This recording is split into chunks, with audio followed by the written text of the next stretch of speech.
მითხარი ხა შენი და შენი შვილების რეაქციები. ამიტომ საერთოდ შენი გულის ამბავი რო ვიცი და ხა შენ ყველაზე კარგად პრინციპში შენ იყავი პატარა გოგო ჩემთან საკანში რომ მოხვედი სკოლის მოწაფე იყავი და ესე მახსოვს რა იქ უთხეში საკანში აყუდებული რომ იჩეკი და ხელში სკოლის ჩათა რომ გეჭირა და იმის მერე ჩემთან ახარ რა და ფაქტიურად ჩემ გარემოცვაში გაიზარდე და ამის მერე 4 შვილი გააჩინე, უმაგრესი დედა გახდი, შენი შვილების ნათლულები, შენი შვილები პატრიარქის ნათლულები არიან. აი რა არის რა შეეგზნებებია? ან საერთოდ შენ ოჯახში რა შეეგზნებებია? ან შენ გარემოცვაში დაუშვათ შენ ყავს, შენ დაუშვათ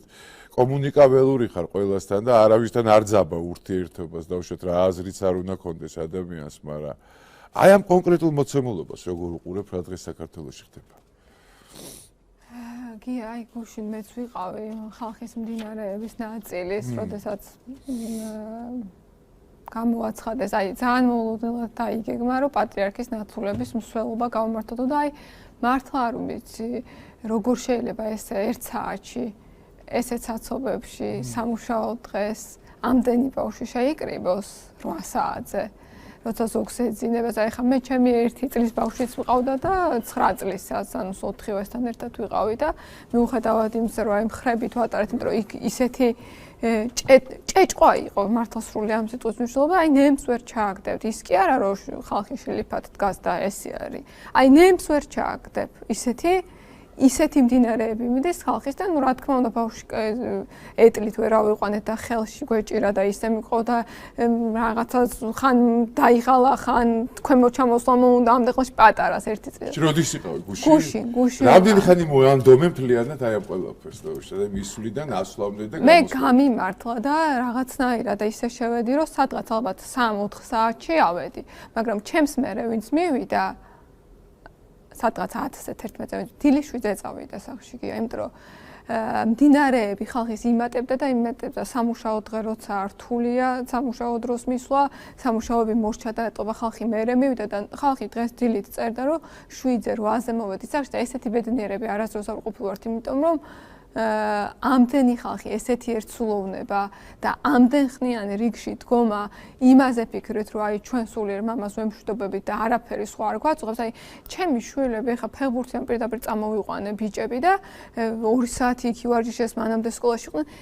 ერთი არ დაუწუწუნეთ გუშინ აი ამ გზაზე რომელიც ფეხით გაიარეს ამდენ ხალხში რიგში რომ აი დავიღალე აი არ ვიცი ახლა ეს მართლა თუ რაღაც ზეციური მადლი და წყალობა არ არის და აი მართლა ის გზა არ არის, რასაც უოცნებობდა პატრიარქი რომ გავეტარებინეთ, რომელიც აზრამდე მიგვიყვანდა, რომელიც იმ რწმენამდე და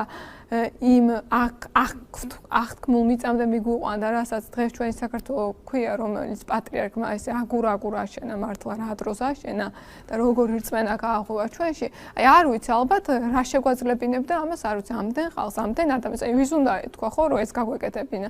და აი გუშინ რომ ვიდექი და აი ამ გზას გავდიოდი, ვფიქრობდი, რომ აი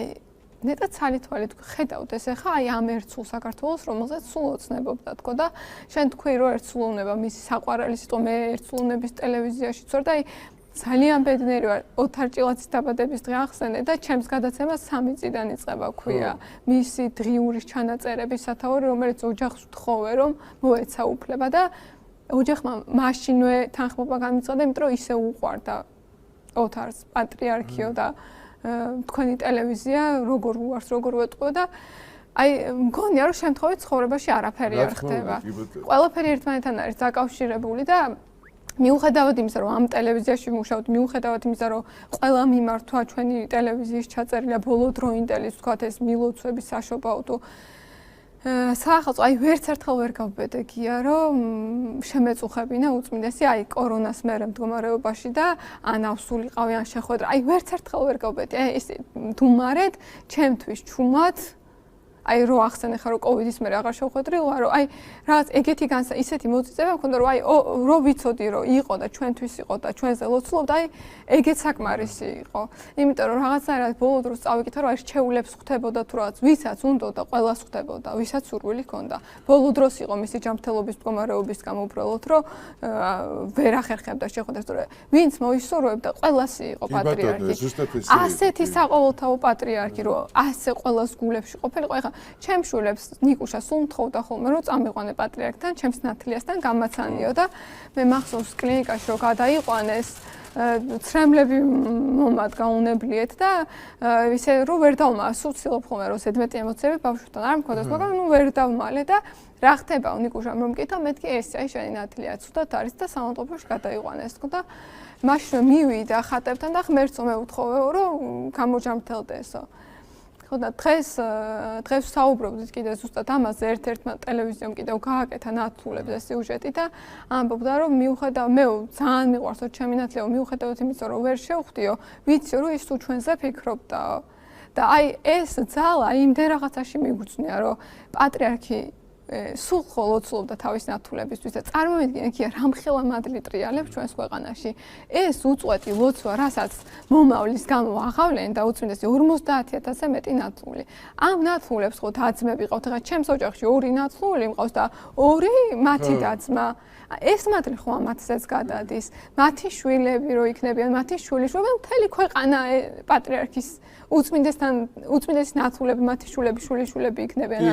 ეს აი ამ ხელა მადლი რაც ჩვენ ქვეყანაში მისმა ამ ერთმა ინიციატივამ დაატრიალა რომ დემოგრაფიული მდგომარეობა გამოესწორებინა და აი სულ ფიქრობ ერთმა ინიციატივა მარტო ოჯახის სიწმინდის დღე ეს მერე ოჯახის სიწმინდის დღე რაღაც საოცარი